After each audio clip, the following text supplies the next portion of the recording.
President, Excellencies, ladies and gentlemen, Ukraine is a crime scene, and the perpetrator is sitting in this very room.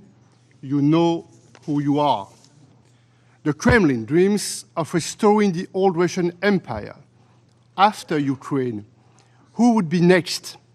Who would be next to satisfy Putin's fantasy of the past? And if Russia succeeds in Ukraine, what other countries would be tempted to copy its actions? At this crime scene, we also have the victim, the attacked, Ukraine and all Ukrainians, fighting a battle they did not start, defending their country against a war they did not want, and protecting their children against suffering nobody deserves. And to save them from another horror of this war, they forced abduction to Russia, so-called adoption. In reality, these are deportations of children. I ask you all, including the Russian representatives, could you bear having your child stolen and deported? Your child forced to forget your family, your child forced to forget your language, your land, so-called education.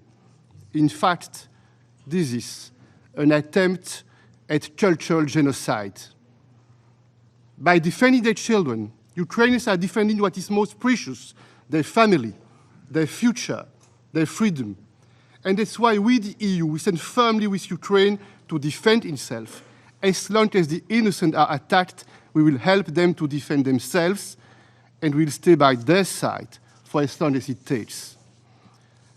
Ladies and gentlemen, Excellencies, at this crime scene, we also have the witnesses, all of us around the world, and all of us sitting right here, the witnesses in this Security Council.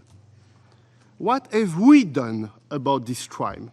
What have we done about this aggression? What have we done as one of the permanent members attacks its neighbor? What have we done as it wields its veto power against each of us, against the UN Charter, its veto power against the core principles of the UN Charter? Do we not sit together in this chamber for one reason, and for one reason only, to protect peace and security for all people, no matter their country or continent? Ladies and gentlemen, Excellencies, powerful and responsible nations simply cannot turn a blind eye to these crimes, because we all share a responsibility to end war, a responsibility to work for peace, a just peace that respects the UN Charter and its core principles, the territorial integrity of each sovereign nation, a just peace that will never last if crimes go unpunished. And that's why I'd like to speak directly to each of you around this table. As responsible nations, we all have a role to play in building global peace and stability. And I'd like to particularly speak to the esteemed Chinese representative. You have warned Russia against the use of nuclear weapons, and we welcome this. And now we are asking you, let's go further. Let's join forces to persuade Russia to end this criminal war that's hurting so many. Let's join forces to convince Russia to respect the principles of the UN Charter. Excellencies, the consequences of this crime extend across the globe. And the Kremlin's latest cynical actions are only making things worse.